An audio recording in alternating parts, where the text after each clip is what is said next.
I am going to go ahead and service the transmission of my 2015 Ram today.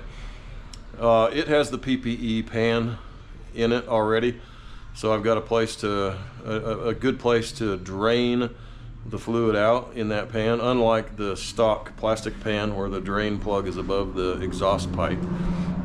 I went ahead and ordered the fluid off of Amazon.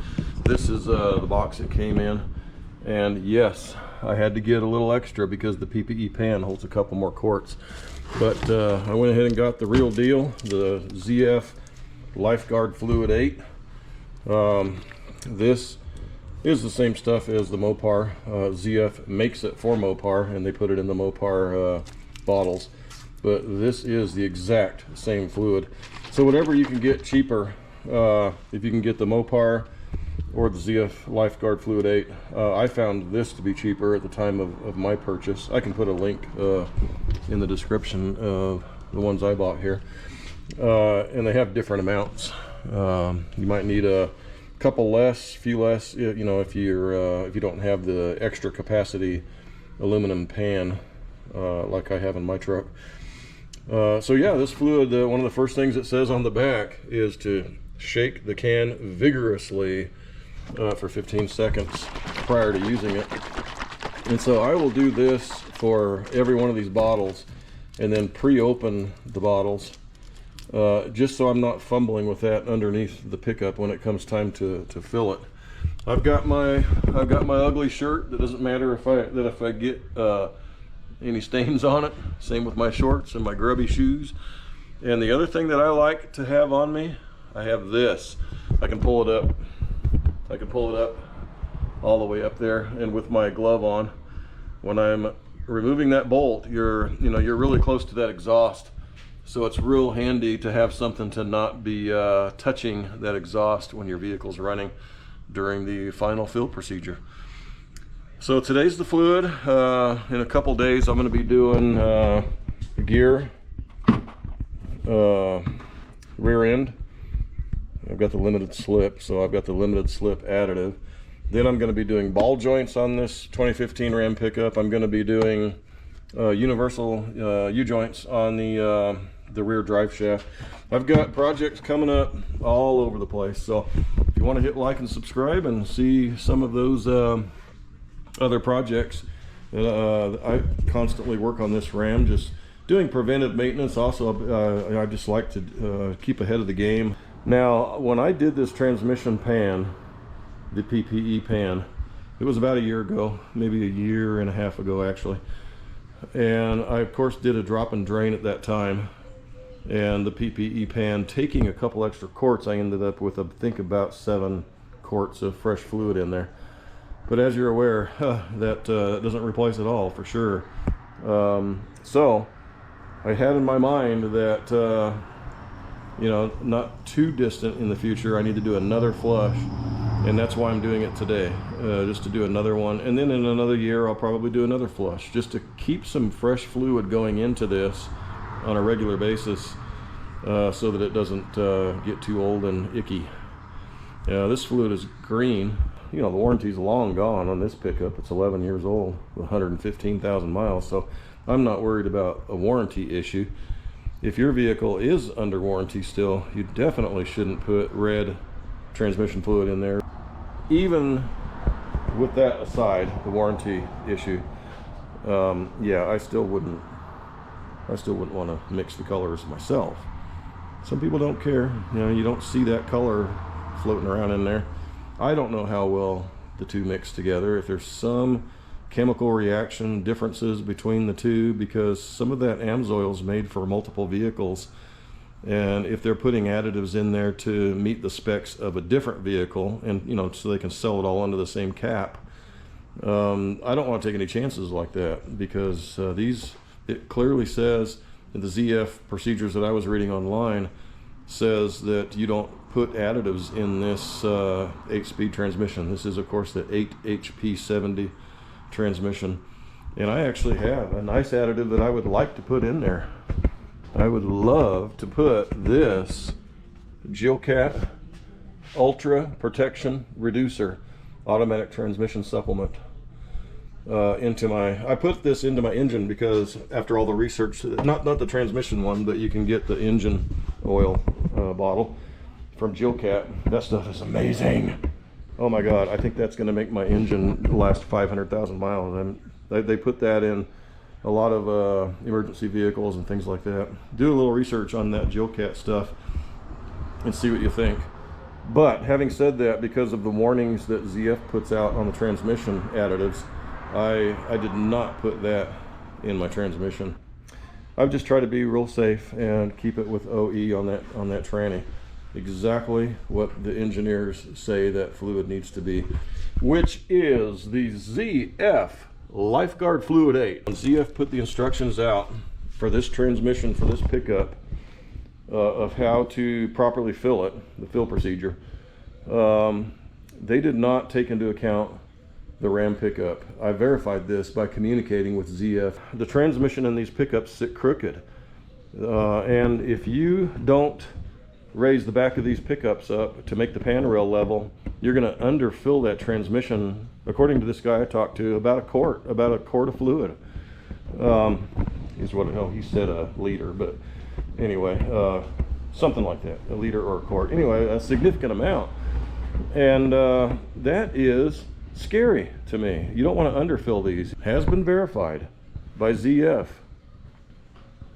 that the pan rail has to be level, not the truck. And so I've seen so many videos, even dealer, professional mechanics, putting these trucks up on a lift, lifting them up and doing this service as if it doesn't matter that the transmission is sitting crooked in the vehicle. So what I do, as you can see, I have the front of my pickup down a little bit on the driveway, and then I'm also going to raise the back, and then I'll show you what level is.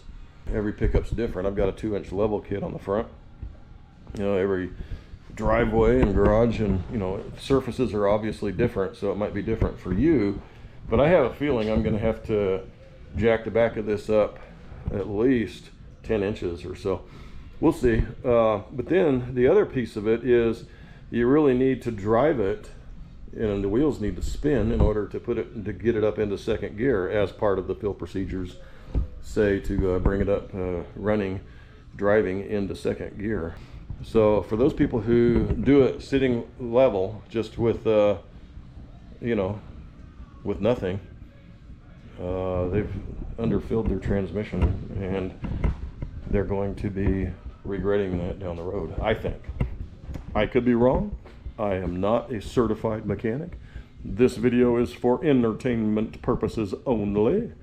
However, I'm pretty sure, after doing all the research that I've done, and I've done the fill procedure on this a couple of times, but in the history that I've had this pickup, I flush it regularly. And like I said, the last time I should say service, not flushed. I service it regularly. I don't have the equipment to completely flush it. Yeah, the second time that I serviced it, I decided to go ahead and replace the OE pan with the PPE pan, since it has a removable filter. It has the cooling fins. It's all aluminum instead of plastic. It has a little bit more capacity, and to keep that oil cooler for longer. It just runs cooler with more fluid in it, like that. Has a better place for the drain plug. Yeah, and you can replace the filter in it without buying a whole new pan like Mopar wants you to do. So the PPE pan was basically the same price, about the same price as the plastic Mopar pan. So why would anybody not go ahead and get either the Banks or the PPE? I'm not trying to promote specifically PPE. I know there's other good brands of transmission pans, such as the Banks. Banks is a really good company. As a matter of fact, you might have seen this on my rear window. I am a fan of Banks. I sure am. But don't tell Banks that I bought the PPE pan. They will probably come over here and spank me like a little baby.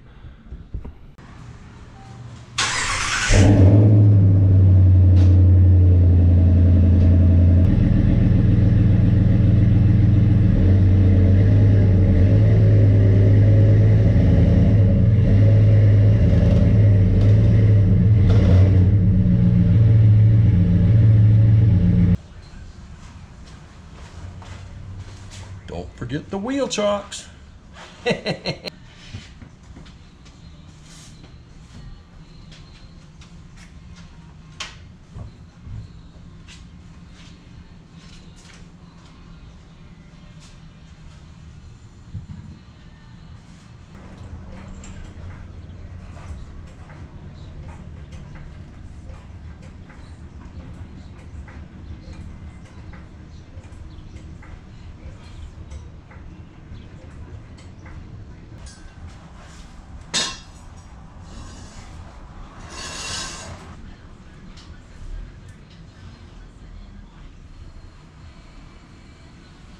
Got it jacked up a couple of times in the back and really close to level. That looks right. I don't know if that's on camera or not, but it is level. To me, it looks perfect. See how high my tires are off the ground. About almost 10 inches. Looks like 9 inches. But I am a little lower sitting on my driveway. Something flat along there, and measure how much lower that is. What could I use? Gotta have something. I could probably use this mirror. I put a mirror there so I can watch as I'm backing up on the ramp. I can see while I'm backing up. It's not very rigid though. I could probably just use this table.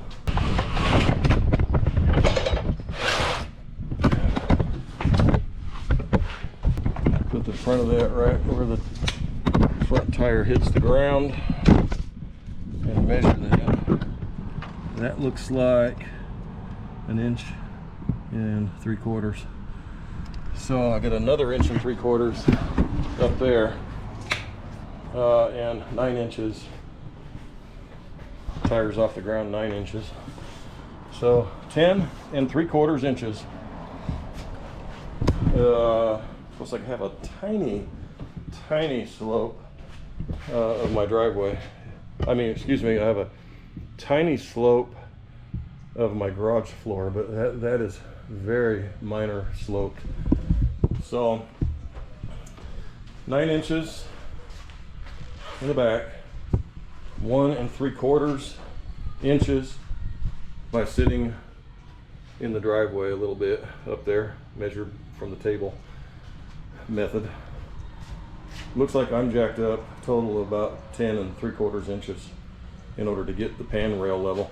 Now I do have a 2-inch level kit on my truck for comparison. I know everyone's going to be different, but just in case that helps, that's about how high you need to be to get that pan rail level.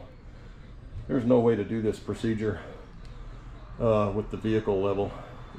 It is just, that transmission is just so unlevel sitting in the truck that people who do this procedure without making the pan rail level is underfilling their transmission quite a bit. Okay, the first thing I'm going to do is go ahead and crack this fill plug just to make sure it opens up.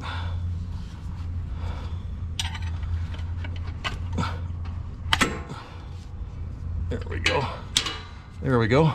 Looks like this is an 18 bolt on the bottom of the PPE pan here. So let me see if I can get some leverage here to crack that loose. There we go. Actually, didn't seem like it was very tight.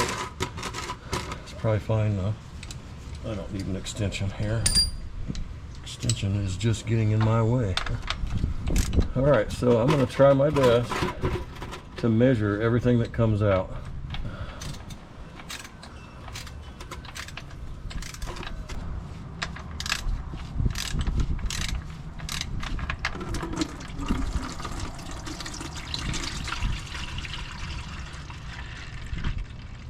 Well, that dumps out fast. I can see a little green tint in the fluid there. 3 quarts. 1 gallon.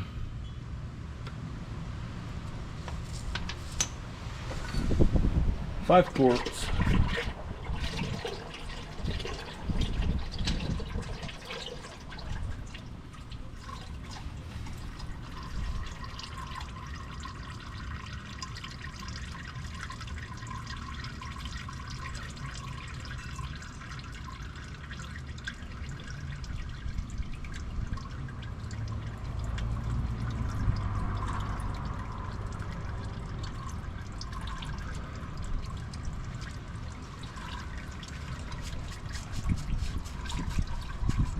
almost up to 6 quarts.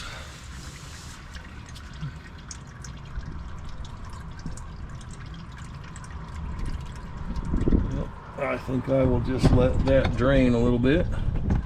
Got about almost 6 quarts out of it.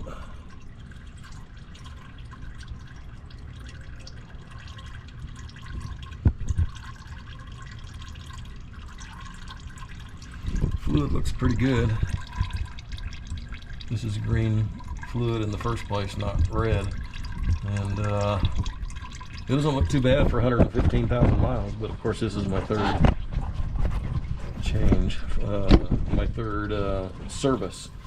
That issue that I'm dealing with, where the very back of my PPE pan had a little bit of seepage.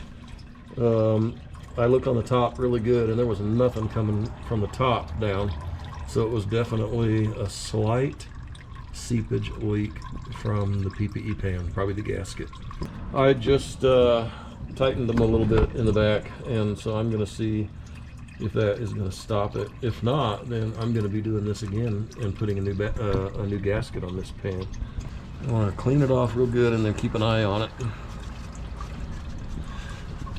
to see if those bolts are still leaking. If they are, then I'll just have to do another service. Yeah, what a pain. You got to buy fluid again. That stuff's expensive. But to me, it's kind of like a blessing in disguise doing another service to replace as much of this old fluid as possible. So I will drive it for a while. If it's still leaking, I'll keep an eye on it as long as it's not dripping anything out onto the ground. I'll keep an eye out on it for a while, for 6 months or so. Maybe after the winter's over, I will service it again. And on the next service, I will put a new gasket on this pan.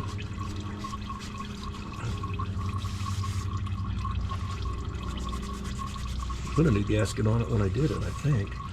I'm having trouble remembering now if I used the old gasket on this pan, or if this PPE pan came with a gasket. Huh, I don't remember. Where are we at now? Oh boy, we're over 6.5 quarts, approaching 7. Yeah, this PPE pan holds a little bit more fluid, so that's why I'm getting out more than your average Joe. So if you have a PPE pan on, this might give you a good idea of how much you're going to get out. I'm going to let that finish dripping, and we'll see what the total looks like. How much can I pump in there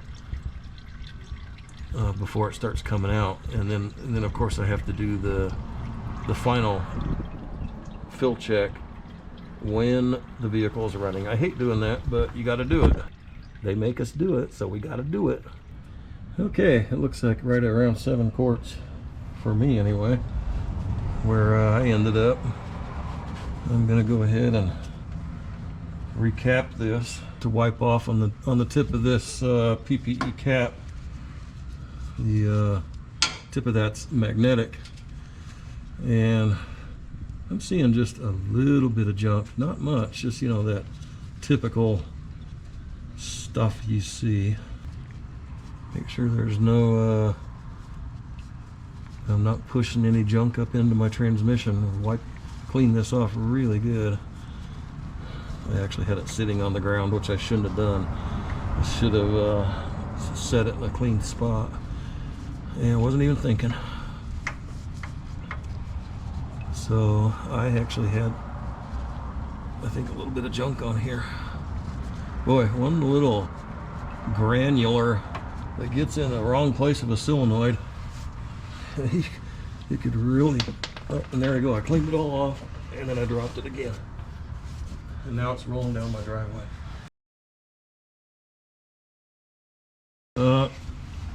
Things like that happen, I guess, don't they? To me, regularly, but anyway, I took it over to the bench, cleaned it off really good. I'll wipe that down real good.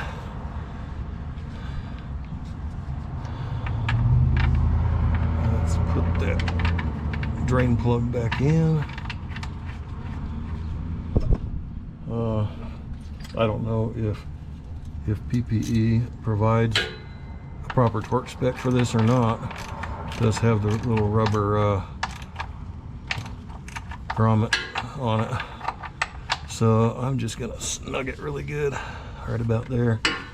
Watch it, make sure it doesn't, I don't think there's any way it's gonna leak with that little rubber grommet on there. I went ahead and set up the gauge to show transmission temperature, and then I pushed the traction control off. It says traction control off right there, and that way I won't have to be fumbling with that during the fill process. Shake, baby, shake, shake, baby, shake. So I am vigorously shaking all of my bottles because I have learned that, you know, ZF fluid puts the correct additives that the HP 70 transmission needs, that their transmission needs. This transmission is their transmission. They know what additives it needs to have to protect the type of rubber seals that are in there, gaskets, whatever it is. And they are firm that these babies need to be shaken vigorously for 15 seconds prior to using them. And so, you know, if the reason why is whatever additives they put in here settles to the bottom, and it can't just be a quick shake. From what I understand, it kind of sticks at the bottom, some of it, and you really gotta shake it good to get those additives mixed up in the fluid really good. Okay, the next thing that I'm gonna do is prepare my bottles so I don't have to do this underneath the truck while the truck is running. I went ahead and cut down the box to make it where I can bring them all under my pickup and keep them kind of organized a little bit. All the aluminum foil caps are off. I'm setting up my transfer pump here. And one note, I don't know, it depends on what kind of transfer pump you have and what kind of bottles you're getting, but with these ZF Lifeguard 8, one of mine sat way too high. The one that's in it now, I cut it off. And this one was way too low. It was like riding up an inch in the bottle or so, a little more than an inch. So I ended up cutting this one off so that it'll you know, go to the bottom of the bottle. All right, well, the next thing I did is I put a little bit of fluid. I went ahead and pumped this with one of them. This is going to be my kind of extra one over here, and these are the ones I'll bring under the truck. I pumped a little bit in here and put it in here just to kind of clean this out. The last time I used it, there was gear oil in there, and that's what that long tube was for the gear oil bottles.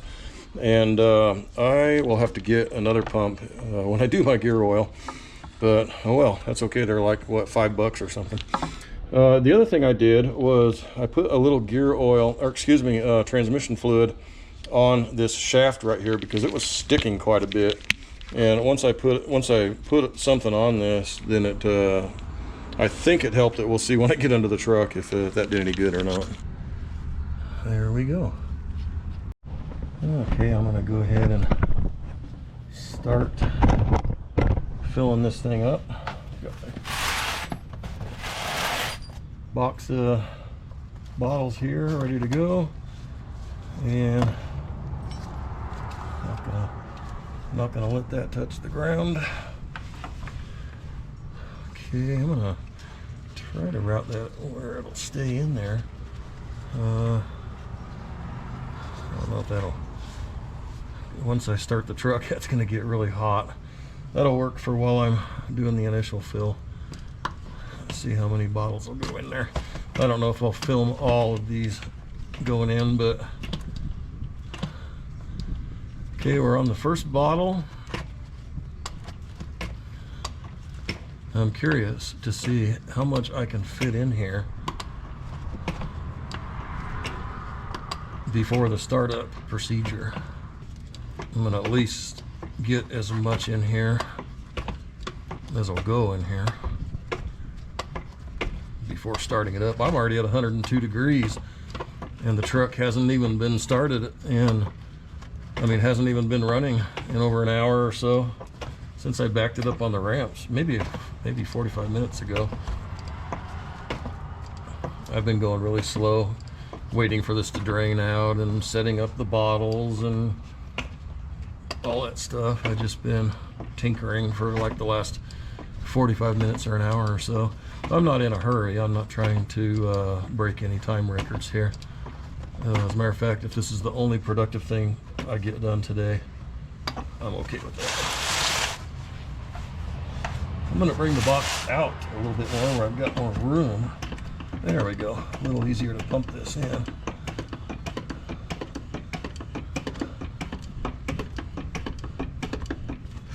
I am really surprised that it's taken that many pumps to get this in there, but it sure seems to be a lot of pumps. A lot of people get those fluid transfer bottles. I don't have one. Maybe I'll get one someday. All right, there's the first bottle in. Let me go to the next bottle.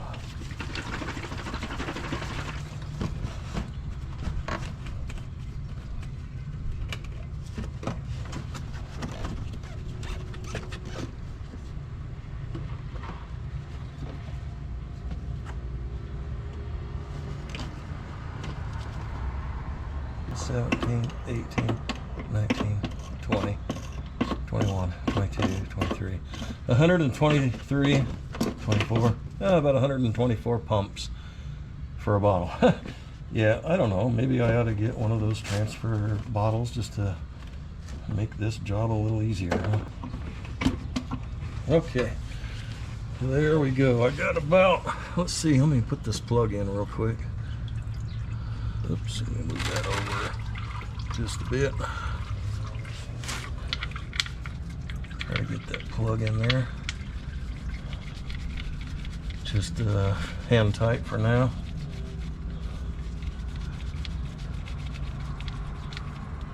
There we go.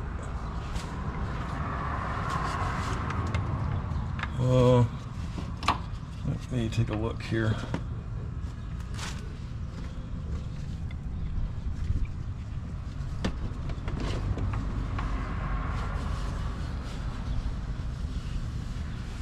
See what I got. I got 1, 2, 3, 4, and a half. I got about 4.5 bottles in.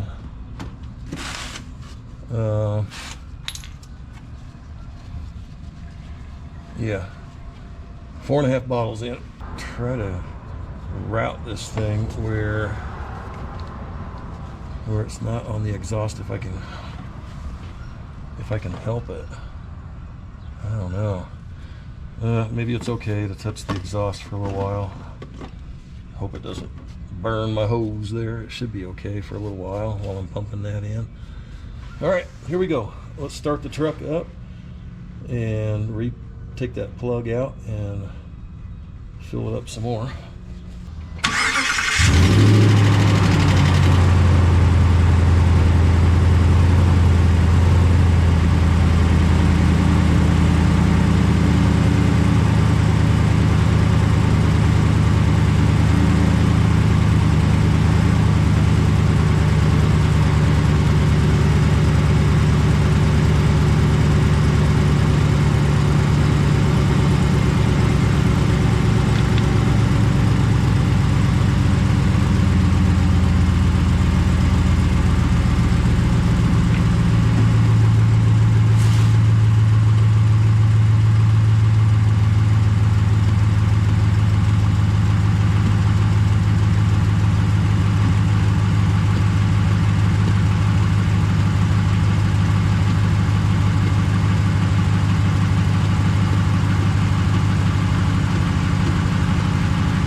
plug it up, I'm going to go up and then put it into drive for 15 seconds. Reverse, neutral, that kind of thing. Run it through the gears.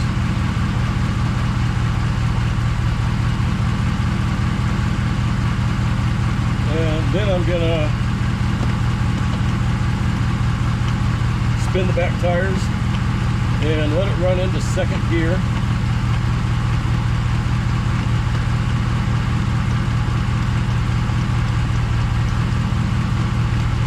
And then I'm going to bring it up to past 2,000 RPM for 15 seconds. Sorry, I'm a little out of breath. That's a whole lot of pumping. That is 6 quarts.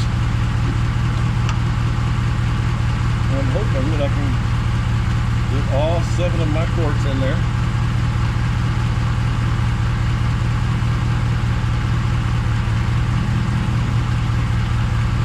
Start at the 7th quart. I got about a quarter of it in right now. You see some fluid dripping. That's my air conditioner condenser.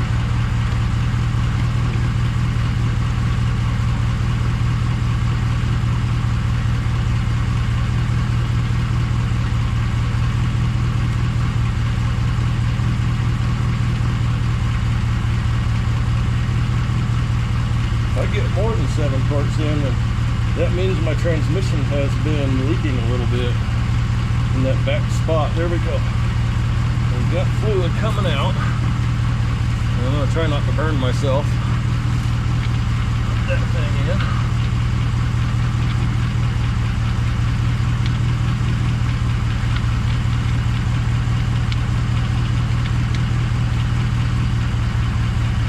There we go. Okay, now I'm going to run up and run it through the gears and do that procedure, and I'll be right back again. All without getting into 120 degrees. Gotta be careful.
I'm at 113 degrees. By now this pipe is going to be really hot.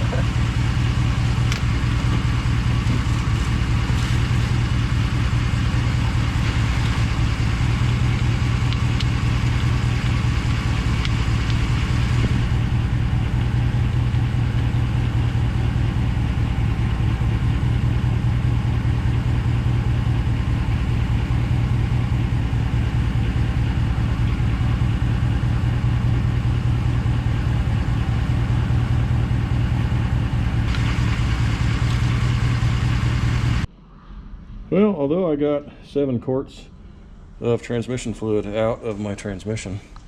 These bottles are actually liters and not quarts, so that is a little bit of a difference, but not a lot.